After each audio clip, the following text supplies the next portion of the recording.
The room was thick with cigarette smoke and the confident laughter of men who had spent years ruling the skies over Europe.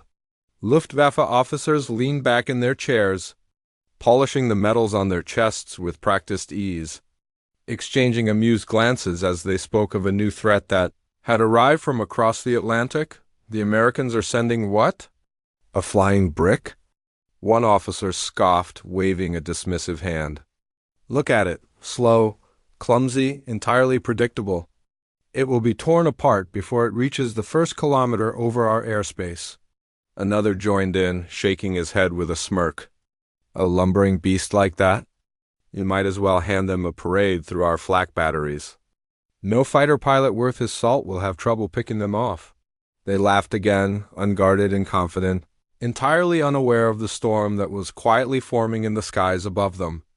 These men had fought the best the Allies could send before Messerschmitts against Hurricanes, Stukas against Spitfires, and every enemy they had faced had eventually bent to their experience. They were masters of the sky, certain that no new machine could challenge them, but the B-17 Flying Fortress was unlike anything they had ever seen. From the ground, it appeared cumbersome, almost absurd, a giant silver bird with a wingspan stretching wider than most German fighters. Its nose domed like a bulletproof bubble, and its body bristling with machine guns at every conceivable angle. Yet every feature had a purpose. 4 powerful engines could carry it for hundreds of miles, high above the clouds. Bombs hidden in its belly could flatten entire factories. And its defensive firepower 10 machine guns covering every approach meant that shooting it down would be no easy task. Allied commanders had devised an audacious plan: daylight raids over Europe, into the heart of Germany itself. No longer would the bombers rely on the cover of night. Instead, they would fly in tight formations, protecting one another, and strike industrial centers with precision that had never before been attempted. It was bold. It was dangerous. And to the Luftwaffe it seemed laughably reckless. They'll never survive the first mission, another officer whispered to his colleague, almost mockingly. Our pilots will have them for breakfast before they drop a single bomb. And yet, as they celebrated their certainty, they did not see what history was about to teach them. The Flying Fortress, mocked for its size and slowness, would not simply survive. It would endure punishing flak, swarms of enemy fighters, and catastrophic damage, returning again and again from missions that seemed impossible. The very cities that the Luftwaffe believed safe would soon burn under the precision of its bombs. The officers, confident and unshaken, laughed once more. The irony, however, was waiting quietly in the sky in the form of a massive silver bird that refused to be tamed. They saw only its bulk, its awkward climb, and the potential for failure. They did not yet see the resilience, the courage of its crew, and the devastation it could unleash, and in that laughter they unknowingly sealed their own fate. The day the Flying Fortress returned from its first mission, battered but unbowed. The world above Europe would change forever. The early morning sky over England was pale and still, a fragile calm that would soon be shattered by the roar of engines. On the airfields, ground crews moved with precise urgency, checking engines, tightening bolts, and double-checking every piece of equipment. Among them, the airmen of the 8th Air Force climbed into the cockpits of their B-17 Flying Fortresses, their hands trembling slightly not from fear, but from anticipation. The Flying Fortress looked enormous against the rising sun, its silver fuselage gleaming as if daring the heavens themselves. The bomber's bulk belied its purpose. Beneath the gleaming shell, thousands of pounds of bombs, hundreds of gallons of fuel, and men whose lives depended on every bolt and rivet were packed in. The crew pilot, co-pilot, navigator, bombardier, radio operator, and gunners exchanged brief words, sharing jokes that were half laughter, half nervous release. Each man knew the risks, each man knew the stories of planes lost on the first missions, and yet each man climbed aboard. Remember, tight formation, the squadron commander barked over the intercom. We're not just flying for ourselves today, we're flying for the factories, the steel, the war effort. Stick together, watch each other's backs. As the formations lifted off, the landscape of England fell away, replaced by the endless sky. Below them, rivers, fields, and villages shrank to patterns on a map.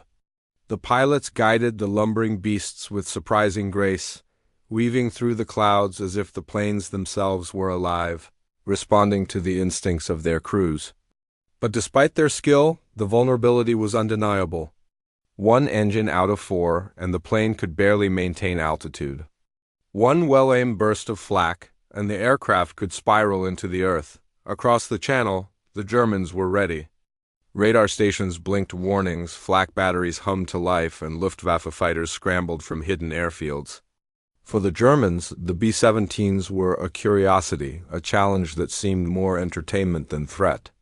"Slow, easy to hit," one officer muttered, confident that the heavily armed formations would be cut apart before reaching their target. They did not yet understand the ingenuity of Allied tactics: tight combat boxes, overlapping fields of machine gun fire, and the relentless training that forged each crew into a single unit. The first missions over industrial targets like Schweinfurt were brutal. Clouds of black flak erupted from the ground, tearing through the sky like a deadly storm. Bullets tore through wings and fuselage, engines sputtered and coughed, and the deafening roar of gunfire became a constant companion. Inside the bombers, the men gripped straps and rails, faces set, muscles tense. Fear coursed through them, but it was joined by determination. They were part of something larger than themselves, a mission that demanded courage beyond reason. The bombardier adjusted his sights, hands shaking as he called out corrections to the pilot. "Steady, steady. Drop at my mark." Below, factories and refineries stretched in neat rows, chimneys spewing smoke into the early light. The first bombs were released, and the ground trembled with the fury of precision destruction. The crews exhaled, but only for a moment. Turning around meant more flak, more fighters, and the long, perilous journey home. On the way back, the B-17s were a chaotic ballet of survival. One plane limped along, riddled with holes, a wing sheared, but still holding. Another lost an engine, smoke trailing behind it like a wounded bird. Yet against all odds, they held formation. Every burst of gunfire from the gunners was matched with a dogged effort to protect their comrades, each man fighting not just for his life, but for the lives of the men flying alongside him. The courage of these crews was tested again and again in those first missions, and every flight hardened them, turning fear into focus, panic into teamwork. The Luftwaffe evidence began to falter as the flying fortresses returned. Planes that should have been destroyed came home battered, blackened, but intact. German pilots scratched their heads, trying to understand how these clumsy giants could survive what seemed like impossible odds. The airmen of the 8th Air Force were discovering the same truth, that their enemies would soon learn. The flying fortress was not just a plane, it was a fortress in the sky, designed to endure, to strike, and to return, and yet every mission reminded them of the stakes. The industrial cities of Germany, the heart of the enemy's war machine, lay ahead on every flight. Schweinfurt and Regensburg were not just targets. They were symbols of the conflict, heavily defended by flak, fighter patrols, and the full might of the Luftwaffe. Could these lumbering machines survive the storm of anti-aircraft fire and the swarms of agile fighters that waited for them? The crews did not know. All they knew was that they had to try. As the formation flew back over the channel, battered but unbroken, the first whispers of disbelief began to spread among German officers. The slow, clumsy flying fortress was showing a resilience they had not anticipated. The laughter that greeted the B-17s in the briefing rooms of Berlin began to fade. The steel birds had taken flight, and the war in the skies over Europe would never be the same. The sky over Europe had changed. Where once the Luftwaffe had laughed at the appearance of the flying fortress, now a quiet tension gripped their command centers. Reports trickled in of battered silver birds returning from raids, crews scarred but alive, their missions accomplished against odds that seemed impossible. The air war had entered a new, dangerous phase across England. Airfields buzzed with activity as the 8th Air Force prepared for their next mass daylight raid. This time, the stakes were higher. Factories, refineries, and ball-bearing plants, critical arteries of the German war machine, were carefully mapped out as targets. Pilots briefed on flak concentrations, fighter patrol routes, and formation strategies gathered their courage, aware that every flight could be their last. Yet despite the fear, a sense of pride surged through the airmen. They were flying in the lumbering silver giants that had already begun to rewrite the rules of aerial combat. The formation rose, dozens of B-17s lining up in the pale morning sky, each plane a fortress of steel and determination. Tight formations meant more than aesthetics. Overlapping fields of machine gun fire created a deadly web for any fighter daring to approach. Gunners scanned the horizon through scopes and periscopes, eyes sharp for the telltale glint of Messerschmitts diving from above. In the cockpit, pilots maintained steady hands, calling out corrections, adjusting flaps, and coaxing engines that had already proven their resilience under fire. "Flak at 10 o'clock." A radio operator shouted, his voice tense but controlled. A burst of black smoke erupted in the distance as anti-aircraft shells shredded the sky. The planes shuddered under the shock waves, rivets popping from the fuselage, glass shattering from the concussive blasts. One B-17 lost an engine, flames licking the side, but the plane held steady. Crew members gripped straps and rails, hearts pounding, sweat slicking their palms. Fear was constant, yet it was matched by training, discipline, and an unyielding will to survive. Below them, the German countryside was coming alive with the chaos of war. Factories were silhouetted against the smoke of smaller raids, anti-aircraft batteries blasting into the sky, and fighters streaked through the clouds in an attempt to intercept the formation. German commanders, watching the skies from hidden control rooms, were growing increasingly frustrated. Every maneuver, every concentrated attack seemed only to chip away at a few bombers while the rest pressed on. The flying fortress was proving far more durable than they had imagined. A single mission over Regensburg captured the essence of this new aerial struggle. Bombers flew in tight combat boxes, 10, 20, 30 planes moving as one. One aircraft took multiple hits, wings torn, engine smoking, yet it held formation, its gunners fending off attackers as the navigator kept the plane on course. Another plane lost part of its tail. The pilot fought desperately to maintain altitude. From the inside, it was a maelstrom of fire, smoke, and noise, yet the crews acted as one, each man performing his duty with unwavering focus. The destruction below was staggering. Factories reduced to rubble, smoke curling into the sky like dark fingers, fires spreading across industrial complexes. From the air, the sight was both awe-inspiring and horrifying. The airmen felt the weight of their actions, the lives disrupted, the cities transformed into infernos, but there was no time to dwell on guilt.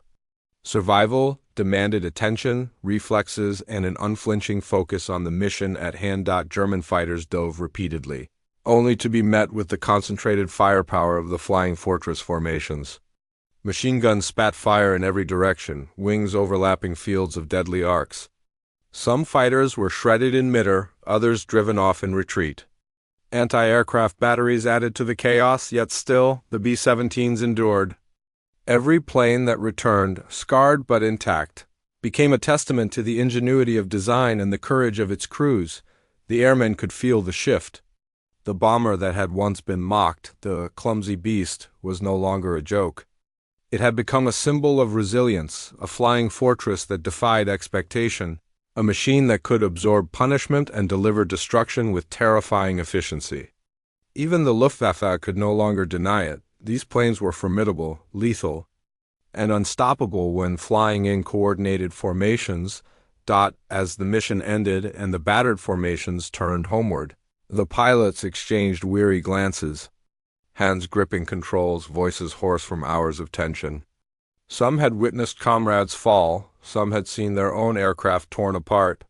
Yet the overwhelming sense was one of survival, pride, and the dawning realization that they were changing the course of the air war. The ridiculed bomber was now a threat that could not be ignored, and the skies of Europe would never look the same again. Back at German command posts, the laughter had ceased. Officers now studied reports, maps, and incoming intelligence with grim determination. What they had once dismissed as a slow, Vulnerable plane had become a nightmare they could neither outmaneuver nor destroy easily. And somewhere above them, the steel birds cut through clouds, unbowed, relentless. Carrying men who had stared death in the face and lived, the flying fortress had struck back. And the war in the air was entering a new, terrifying phase. The morning sky over Germany was deceptively calm, a pale canvas that would soon be streaked with fire, smoke, and the roar of engines. On September 17, 1943, the 8th Air Force launched what would become one of the most audacious daylight raids of the entire war, a coordinated strike on Schweinfurt and Regensburg, the industrial heart of the German war machine. Hundreds of B-17 flying fortresses rose into the air, a silver armada slicing through the clouds with grim determination. For the airmen, the mission was a nightmare waiting to unfold. They knew the risks: flak batteries bristling across every city, Luftwaffe fighters patrolling the skies, and miles of open air with nothing to shield them from destruction. Yet they pressed on. Tight formations became lifelines, overlapping fields of gunfire forming deadly shields against incoming fighters. Every crew member had a role, every hand a weapon, every heartbeat a countdown to either survival or catastrophe. As the formations neared Schweinfurt, the first signs of the storm appeared. Black bursts of flak erupted below like sudden volcanic explosions, tearing through clouds and buffeting the planes. One bomber, hit multiple times, shuddered violently. Shrapnel ripped through the fuselage, and the pilot struggled to maintain control. A navigator called coordinates through the haze of smoke, while gunners fired in all directions, fending off waves of diving Messerschmitts. Inside, the men held on to straps and hope, eyes wide as they felt the plane groan under punishment that would have grounded any ordinary aircraft. In another aircraft, the co-pilot worked feverishly to keep the plane level after a wing had been partially shredded. The bombardier, pale and trembling, adjusted the sight for the final release, aware that the bombs carried the weight of the mission and the war itself. Outside, the industrial complexes were coming into view, enormous factories belching smoke and guarded by a forest of anti-aircraft guns. The city below seemed almost indifferent to the chaos above, yet it would not survive the precision that the flying fortresses unleashed. Bombs fell with devastating accuracy. Steel, fire, and smoke engulfed the factories. Rail yards and refineries were shredded. Civilian alarms blared as terrified citizens ran for cover, their streets filled with the shriek of sirens and the thunder of explosions. From the air, the scene was surreal, a city transformed into a battlefield, a mosaic of destruction that would cripple Germany's ability to produce war materiel. Yet the airmen had no time to dwell on the destruction. Survival demanded focus. One wrong move, one distracted glance, and their aircraft would be another corpse on the ground. The return trip was even more perilous. German fighters, learning from the first wave, swarmed the battered formation. Flak batteries were relentless, exploding around the planes like deadly fireworks. Pilots maneuvered desperately, gunners fired with grim precision, and planes that had been torn apart somehow kept moving, engine smoking, fuselage riddled with holes. Heroism was not a grand spectacle, it was the quiet, relentless courage of men who refused to quit, who clung to life with teeth clenched and hearts pounding. Stories of survival and bravery poured in afterward. One bomber, nearly gutted by flak, limped back with only one functional engine, carrying crew members who had treated wounds mid-flight. Another had lost an entire tail section, yet the pilot somehow held formation, guided by instinct and sheer willpower. Each plane that returned told the same story. Against overwhelming odds, the flying fortress endured. German commanders watched in disbelief as reports of losses and destruction came in. What they had dismissed as an unwieldy, clumsy bomber had now become the instrument of devastation they had feared. Cities were burning, industrial centers shattered, and the myth of Luftwaffe invincibility was fractured. The raids on Schweinfurt and Regensburg were not merely missions, they were a turning point. The Allies had proven that daylight bombing was not only possible, it could be devastatingly effective. And the flying fortress had become the symbol of this new reality. as the battered fleet limped back across the European sky. The men inside were a mixture of exhaustion, relief, and grim satisfaction. They had seen destruction on a scale that no training could have prepared them for, yet they had survived. The Flying Fortress had not only completed its mission, it had challenged the very core of German air defense strategy, rewriting the rules of the air war over Europe. The lumbering beasts that had once been ridiculed were now feared. The steel birds had struck with vengeance, and the skies of Europe would never be the same again. The war above the continent had changed in a single day, and the courage of the airmen would echo far beyond the clouds. The command room in Berlin was quiet, but the silence was heavy with tension. Maps were spread across the table, dotted with pins and red marks, tracking every Allied bomber that had dared to strike German soil. Once, these officers had laughed at reports of the B-17 Flying Fortress, mocking its size, its slowness, and the audacity of daylight bombing. Now, they studied the same reports with grim attention, each number a reminder of failure, each story a challenge to their pride. Generals and strategists leaned over the maps, tracing routes, reviewing intelligence, and tallying losses.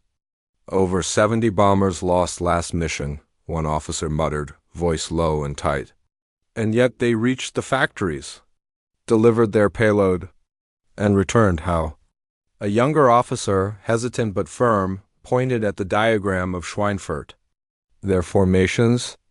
They protect each other. Overlapping fields of fire. The crews are trained to cover one another. Even when damaged, the aircraft stays aloft. It's extraordinary." The room fell silent. For the first time, ridicule had given way to respect and annoying fear. The B-17 was not just a plane. It was a weapon of resilience, engineered for survival, and the Germans were discovering that brute force alone would not stop it. Plans were hastily revised. Tactical doctrines were rewritten in real time. Fighter squadrons were ordered to concentrate in new ways, attempting to strike the formations before they could reach the heart of Germany. Anti-aircraft batteries were repositioned and upgraded, with flak calibers increased and overlapping zones of fire mapped meticulously. Desperate measures were discussed, more aggressive interceptions, surprise attacks at altitudes previously thought safe, coordination with night fighters to force attrition. Yet even with these changes, the airmen could feel that the Flying Fortress had gained the upper hand, if only by surviving the impossible. Meanwhile, the crews of the 8th Air Force were returning to England. Exhausted, battered, and carrying the weight of what they had witnessed, they walked across the tarmac in silence. Each step was a mixture of relief and sorrow. The Flying Fortress had carried them through hell, but not all had returned. Names and faces of fallen comrades were fresh in their minds, a stark reminder of the cost of their audacity. Inside the planes, gunners rubbed sore hands, pilots flexed cramped fingers, and bombardiers scrubbed soot from their eyes. They shared stories of narrow escapes, a bullet tearing through the fuselage inches from the navigator, a wing grazed by flak that could have been fatal, a tail gunned down by enemy fighters. Each tale carried the same message: courage, skill, and the integrity of the machine had saved them, yet, for all their triumph, the sense of victory was tempered by grief. The names of men lost on the raid, young, determined, and full of hope, echoed through the ranks. Memorials were improvised, prayers whispered, and letters began to find their way home. Each surviving airman carried not just the mission's success, but the memory of those who would never return. As word of the raid spread back through the Allied command structure, a quiet pride settled over the 8th Air Force. They had accomplished something extraordinary. Cities had been struck, the enemy had been challenged in daylight, and the Flying Fortress had proven itself as both shield and weapon. Their laughter and disbelief, once directed at the plane in Berlin, was now mirrored in the awe of the crews who had flown it. German officers, once so confident, now weighed every sortie with caution. Reports of Flying Fortresses returning despite massive damage were no longer dismissed. They were analyzed, feared, and grudgingly respected. The shift was subtle but undeniable. The Allies had gained the initiative in the skies over Europe, and the B-17 had become the symbol of that advantage. back on the English airfields. The surviving crews debriefed. Maps were spread out, photographs examined, and lessons recorded. The mood was a mixture of exhaustion and determination. Each man knew the flying fortress was more than a plane. It was a lifeline, a machine that demanded precision, courage, and relentless focus. And though grief shadowed their relief, they were proud to have flown it, proud to have survived, and proud to have inflicted a blow that would echo in the corridors of German command for months to come. The laughter of the Luftwaffe was gone, replaced by quiet calculation, fear, and grudging respect. The flying fortress had survived, and in doing so, it had rewritten the rules of aerial warfare. The men who flew it had faced death and returned, each heartbeat a testament to skill, bravery, and the unyielding resilience of a machine that refused to break in that quiet aftermath. Both sides understood something new. The skies of Europe had shifted forever. The flying fortress had struck, and it would not be denied again. The sun rose over the English countryside, casting long shadows across the airfields where the surviving crews of the flying fortress had landed. The planes were battered, wings scarred, and fuselages pocked with flak, yet they stood as silent testaments to the courage of the men who had flown them. But amid the relief and pride, a deeper reality pressed upon everyone. Victory in the skies came at a devastating cost. Airmen moved in quiet clusters, some with smiles that did not reach their eyes, others staring at nothing in particular, lost in thought. Diaries and letters told stories of courage and horror, of gunners who had fired until their fingers bled, of pilots guiding crippled planes back through enemy fire, of comrades who had fallen midair, leaving only empty seats and unanswered prayers. One navigator wrote, "I saw a wing ripped apart, the engine gone, and yet we stayed together. I do not know why we lived when others did not." There's no joy in survival, only a hollow relief. The cost was not limited to the airmen. On the ground, German cities reeled under the devastation. Factories reduced to rubble, railways twisted into mangled steel, and industrial centers left in flames disrupted the very machinery of war. Civilians ran through streets filled with smoke and debris, trying to salvage what remained of their homes, their lives fractured by the thunder of bombs that had come from miles above. Families were separated, livelihoods destroyed, and communities scarred, yet every raid had a purpose. Each mission struck at the heart of Germany's ability to continue fighting, weakening the engines of war that sustained the enemy. Back at the airfields, the surviving crews were lauded as heroes. Medals were pinned to uniforms, photographs were taken, and debriefings recounted feats that seemed almost impossible. Yet no celebration could erase the images that haunted their minds. A tail gunner lying still, a pilot slumped over controls, smoke rising from a wing where a comrade had fought to save the plane.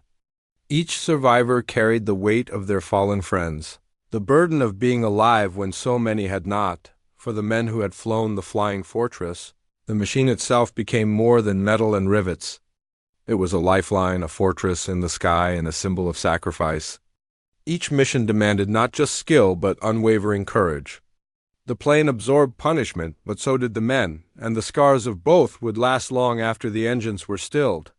The flying fortress became a reflection of those who piloted it, resilient, determined, and unyielding, yet forever marked by the fire they had endured. Strategically, the raids were transforming the war. Factories that had once produced countless weapons and equipment were reduced to rubble, slowing production and forcing Germany to divert resources to rebuilding and defending against further air attacks. Every sortie chipped away at the enemy's capacity to wage war, turning the skies into a battlefield where the cost was measured in both machines and men. Allied planners understood that these losses, painful as they were, paved the way for a broader victory. Each bomber that survived was a symbol of progress, and each casualty a solemn reminder of the stakes. On the tarmac, crews cleaned their guns, patched the hulls of planes, and prepared for the next mission. The routine was mechanical, almost ritualistic, but beneath it lay a quiet reckoning. These men had been transformed by what they had seen and endured. Fear had sharpened their instincts, grief had deepened their empathy, and the weight of responsibility had tempered their bravado. They were no longer just pilots or gunners, they were survivors of a war that demanded everything, and sometimes more than any one man could bear. Letters home were written with a mixture of pride and caution. "We did what we had to do," one airman scribbled, "but the cost is heavy. We lost friends and the city below is in flames. It is not glory, it is duty." These words captured the duality of their experience. Triumph intertwined with mourning, achievement shadowed by grief. Every B-17 that returned carried both victory and sorrow, a flying monument to courage and the price exacted by war. By the end of the day, as the sun dipped below the horizon, the silver flying fortresses rested in their hangars, engines quiet, shadows long. Their crews moved slowly among them, tracing the scars of combat with fingers and eyes. Each plane told a story of bravery, fear, and endurance. The flying fortress had proven itself a machine of destruction, a strategic weapon, and a sanctuary for those brave enough to fly it. Yet above all, it was a symbol, a testament to the men who faced the impossible, endured the unthinkable, and survived to fight another day. The price of victory had been immense, but the lessons were clear. The war in the skies demanded resilience, courage, and sacrifice. The flying fortress carried both the burdens and the triumphs of those who flew it, and in every scar on its wings lay the echo of lives forever changed. The sky over Europe had never been the same. Once, the name Flying Fortress was met with laughter, a joke whispered in the halls of Luftwaffe command. Now it was a word spoken with respect, caution, and fear. The B-17 had proven itself not just a plane, but a weapon, a symbol, and a testament to human ingenuity and courage. Its arrival in the war had rewritten the rules of aerial combat, forcing a powerful enemy to reconsider everything they thought. They knew about the skies above their homeland. From the airfields of England to the burning industrial centers of Germany, the flying fortress had become legendary. It could absorb punishment that would have grounded lesser aircraft, shrug off flak bursts, and return to base with gaping holes, twisted fuselages, and scorched wings. Yet it was not just the plane that earned its reputation, it was the men who flew it. Pilots, bombardiers, navigators, gunners, and radio operators all worked in perfect unison, trusting the machine and each other to survive the impossible. Each mission tested courage, skill, and endurance, and each successful sortie sent a message that could not be ignored. The Allies had a new weapon, and it was relentless. The Luftwaffe, once amused by what they believed to be a slow, unwieldy target, was forced into a humbling reality. Commanders recalculated strategies, deployed new fighters, and doubled anti-aircraft defenses, yet even their best efforts could not fully neutralize the threat. The B-17 had not only survived, it had struck fear into the heart of the enemy, proving that resilience, preparation, and sheer audacity could defy expectation. Cities burned under precision bombing, factories fell silent, and the industrial backbone of Germany was tested as never before. But beyond the tactics and statistics, the true legacy of the Flying Fortress lay in the men who risked everything to fly it. Many never returned, and their absence was a heavy shadow over those who survived. Diaries, letters, and personal accounts reveal stories of courage under fire, of split-second decisions that saved lives, and of quiet heroism amid chaos. Each returned plane, each surviving crew, was living proof of endurance, of skill, and of the human spirit that refused to yield in the face of destruction. Even decades later, the image of the Flying Fortress continues to captivate.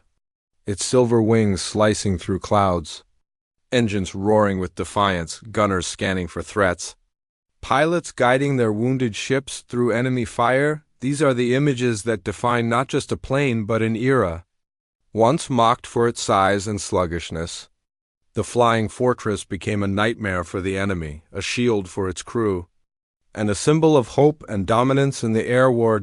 As the sun set over Europe, one could imagine the fleets of B-17s soaring high, the silver glint of their wings catching the last rays of light. They carried the stories of courage, the weight of sacrifice, and the undeniable proof that a machine, no matter how ridiculed, could change the course of history when paired with human determination. The lumbering beast, once dismissed as slow and vulnerable, had become a legend. For those who look back on the air battles of World War II, the Flying Fortress is more than a plane. It is a reminder that resilience can defy expectation, that courage can transform fear into triumph, and that even in the darkest skies, men and machines together can reach heights that seem impossible. The B-17 had soared into history not just with bombs and fire, but with the unwavering spirit of those who refuse to be defeated. And so, the Flying Fortress flies on in memory, once laughed at, now feared, revered, and immortalized in the annals of history. A lumbering silver bird that carried men into hell and brought them home, forever reshaping the war in the skies over Europe.